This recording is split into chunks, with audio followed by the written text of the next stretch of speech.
Chapter 4. When I woke up, I was on a bed in what seemed to be the crisis center. Janine was sitting on a chair close by. Apparently, she'd fallen asleep while waiting on me to wake up. Jamie walked into the room at that moment. "Here you go, girls. I brought you something to eat." Janine woke up at the sound of her voice. "Marcia, dear," Jamie said, "I know that this has changed your life drastically, but I want you to know that there is hope. We are here to help you get through this, just like we helped Janine. We have a program that will train you on matters of motherhood, what to expect, what to do, childbirth, etc. Janine also told me while you were sleeping that you were planning to do some job hunting as you have one of those 2-year work and travel permits. Well, we have a program that will help you with that too. We have some employers who look out specially for us, and you have a degree, so that should be an easy job for us. What you can do is stop by after work each evening, and the training is done in 30 minutes to 1-hour segments. Janine has agreed to be what we call the supporter, so you have nothing to worry about. We will be with you through the entire process. You will make it. You're an overcomer, okay? I figure I'll have to start counseling like Janine did. When will that start? I said softly. I still felt pretty weak. Yes, we would like you to start as soon as possible. What about Friday? Is that okay with you? I'm free, Janine said. Yes, I'll come. And thank you for everything. I know I'll make it through. I just need to tap into my strength. I know it's there somewhere, I said with a weak smile. I knew from previous experiences that the more positive I was, the better the situation would turn out. Okay then, see you on Friday, Jamie said. See you on Friday, I said, getting up. I smiled, my weak smile stronger this time. Jamie's positive attitude and vibrancy was becoming a little catching. Turning to Janine and seeing the concern and love on her face made me feel a whole lot better. Knowing that she was there, having gone through it before, I just knew I'd make it no matter how bad I was feeling at that moment. We left the center and headed home. This time as I drove, I thought about providing for my child in a more positive light. I thought about the job I hoped to get, going to the clinic for counseling, and to learn how to care for my child. Then a thought crossed my mind. Should I tell Miguel he was about to become a father? No, I decided not now anyway. As soon as I got home, I told Janine that I was going to call Molly and let her know the new developments. I'll pick up one of the extensions so that I'll be able to support you. Is that okay? She said. I'd be grateful, I said with a sigh. Molly was so ecstatic to hear from us. Then she heard the bad news. Molly, sweetie, I just found out that I'm pregnant. What? She exclaimed, bursting into tears. I was hoping against hope, she said, breaking off in the middle of her sentence. The tears started running down my face yet again. Janine had picked up the cordless and came downstairs to be by my side. She hugged me again, but I was finally able to control myself, so the tears just ran down as we sat in silence for a while. Are you going to tell him? He's been trying to get your location out of me.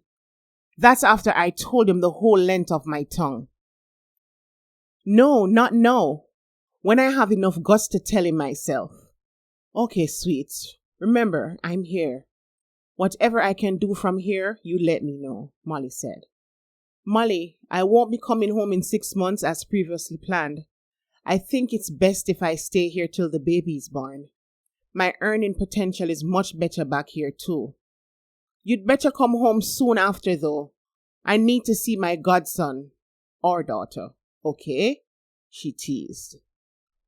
If it had been someone else, I might have felt badly, but Molly made my situation seem so attractive just then. Yes, ma'am, I replied. Another thing, Molly. I don't think I can bear telling my parents. Since you are close to them too, will you tell them about the whole situation for me? Don't tell them who did it just yet, though. Don't think they can handle it all at once. Anything for you. I'll talk to you soon, and I'm going to miss you for the 9 months, Mummy. Will you go away, calling me Mummy? Oh, that makes me sound so old. Bye-bye, Mummy, I said out loud as we hung up. Can you imagine that? Mother, I need to buy you a sticker that says Mom and stick it to your forehead, Janine said, smiling. Surprisingly, I had a genuine smile on my face as I responded, saying, You'd have to wear a sign saying Godmother all over if you did that. You're going to be fine, she said softly as she squeezed me tightly. I know, I said, but I'm not quite sure my child will be if you keep squeezing me like that. We both burst into a fit of laughter. Hi, baby, she said, rubbing my tummy. I don't think the kid can hear you. He hasn't got ears as yet, I said. And how are you sure it's a boy? I just said boy because I know that's what Miguel would have wanted. I really want a girl, though. I should probably thank him. I've always wanted kids, and I'm sure that if things had gone according to plan, I would have waited the next 5 or so years.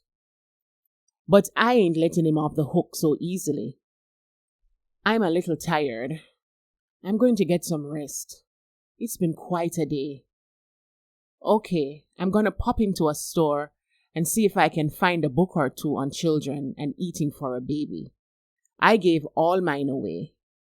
All right, Mummy, I said, heading up the stairs. Hey, I'm the one to worry here. I've got the responsibility of taking care of my best friend and Molly's godchild. He's your godchild too, so make sure you're ready to go to Jamaica for the christening next year, I replied. Okay, see you later, she said, disappearing through the front door. As soon as I got into bed, the exhaustion of the day just came rushing back with the feeling of absolute tiredness. I fell asleep soon after. Chapter 5.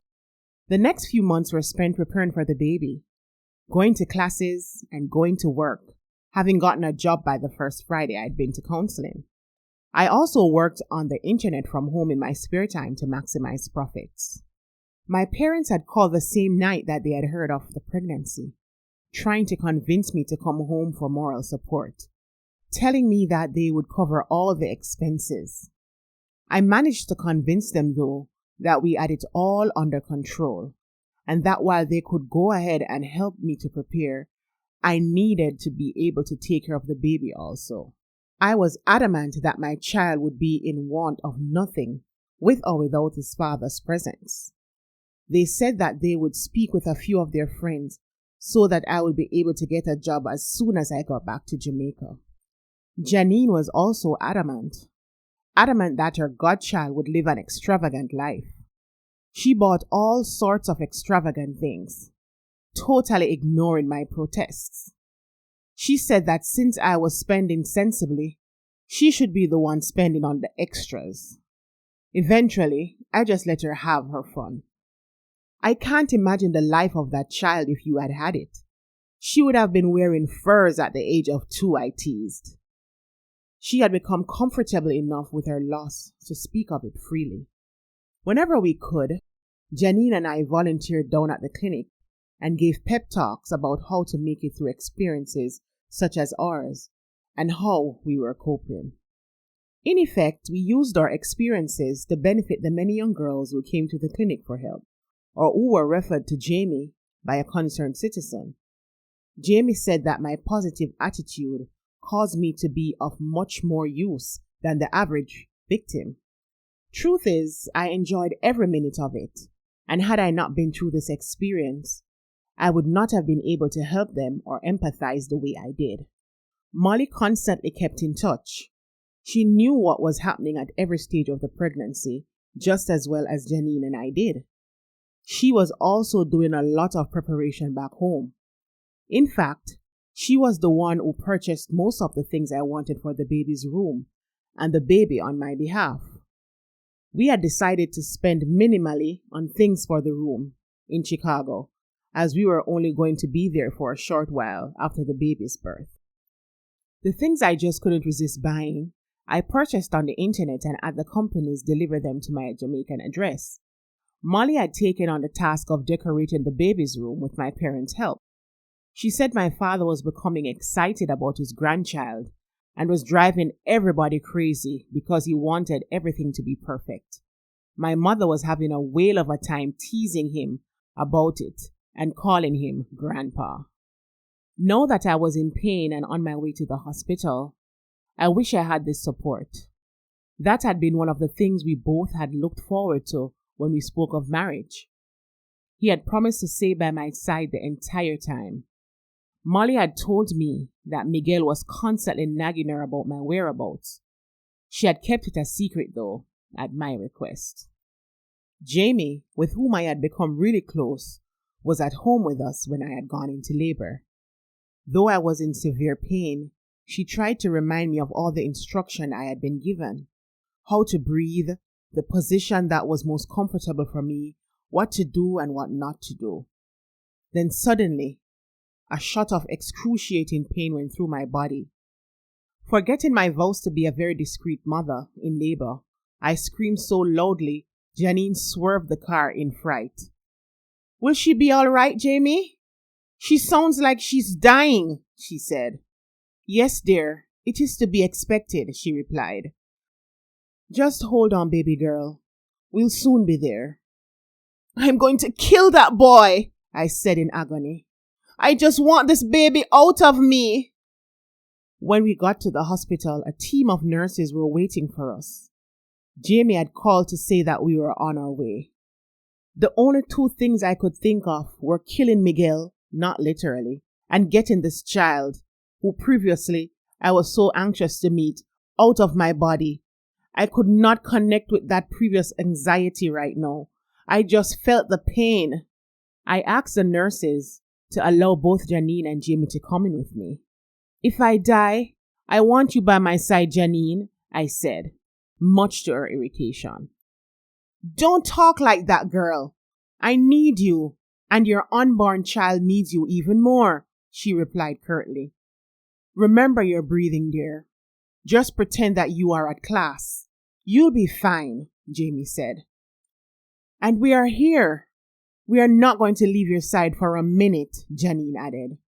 "Okay," I said, breathing heavily and trying to put into action the things that I had learned and practiced for months. To my great joy, the labor process was not that long. I followed the nurse's instructions to the T, except for the time I told the nurse that I was going to give up and just die, of course.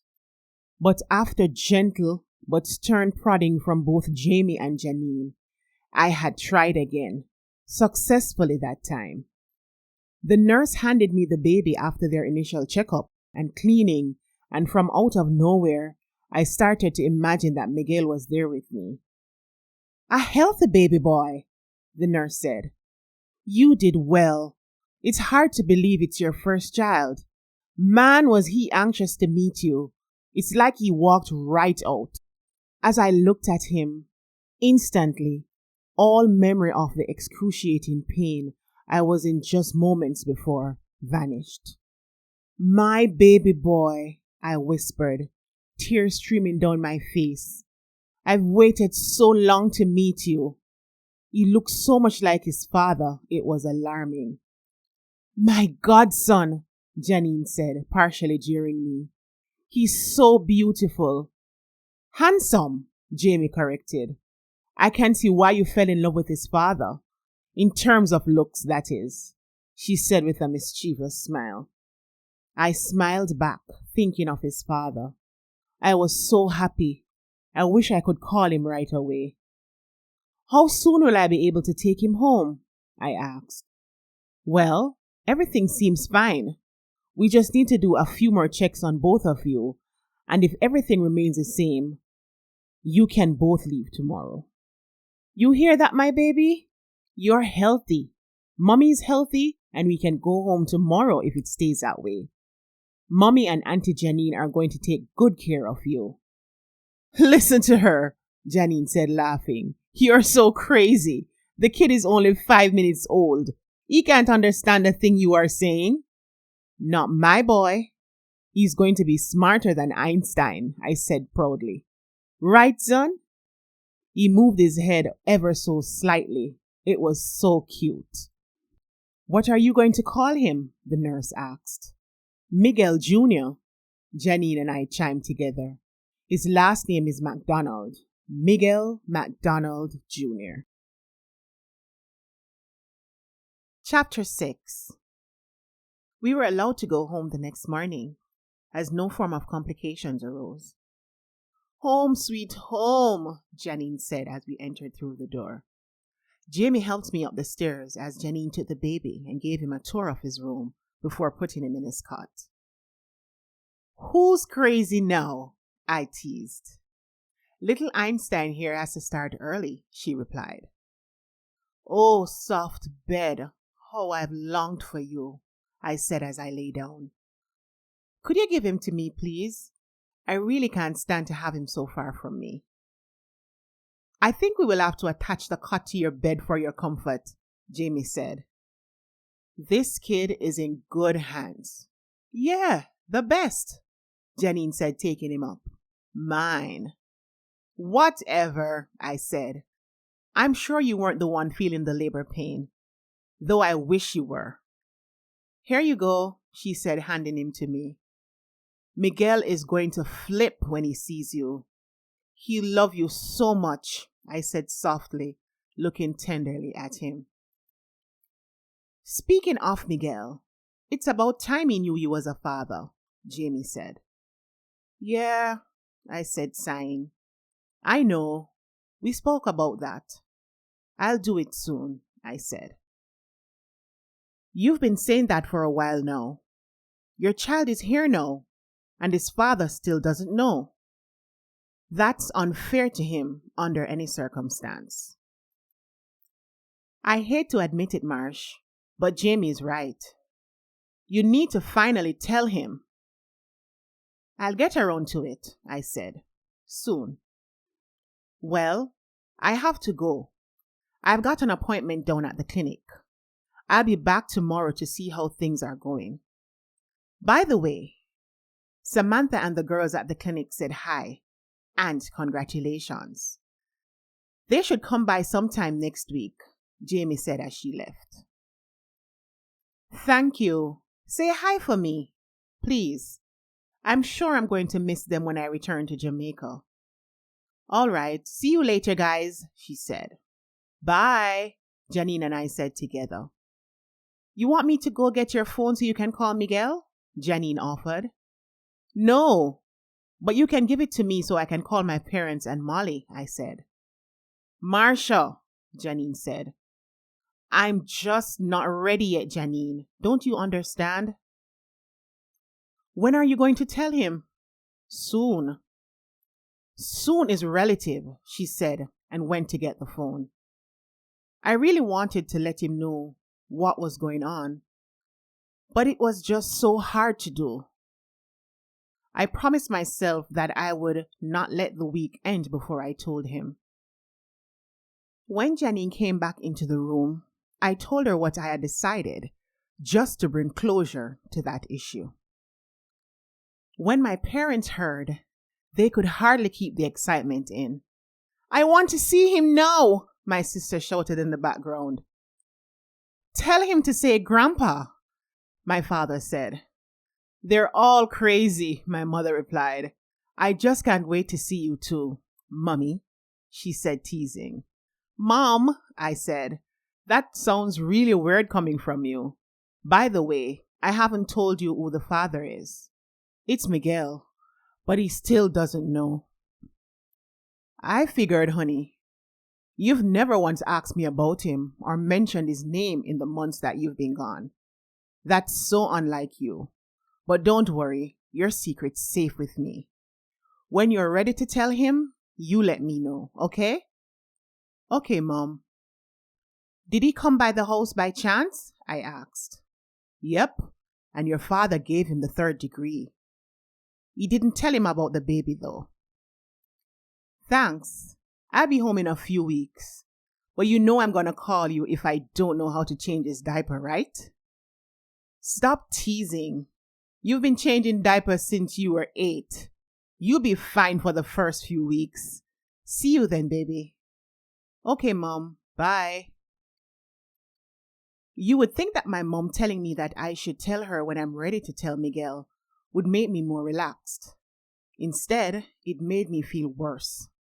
I know my mom saw me as a responsible person, and I felt like I was letting her down.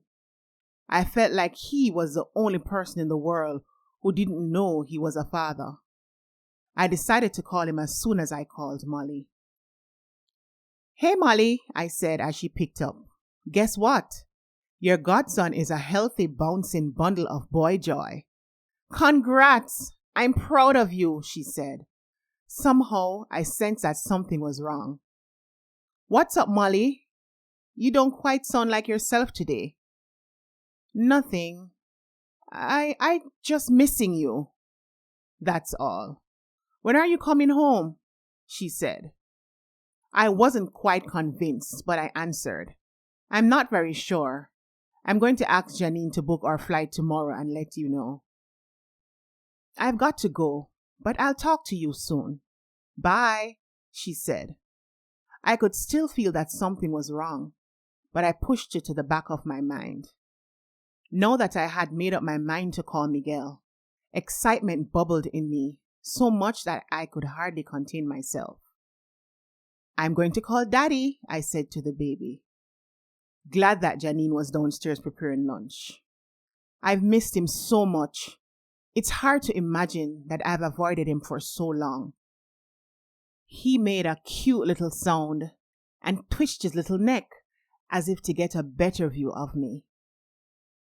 I dialed Miguel's number. No matter how long I had been out of contact with him, that number was stuck in my memory forever.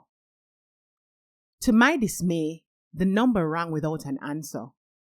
I left a message on his voicemail that I would call him back.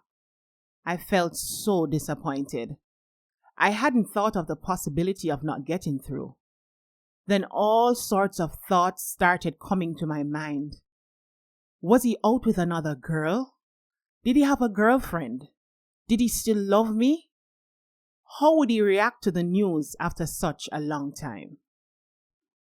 I felt pain go through my heart.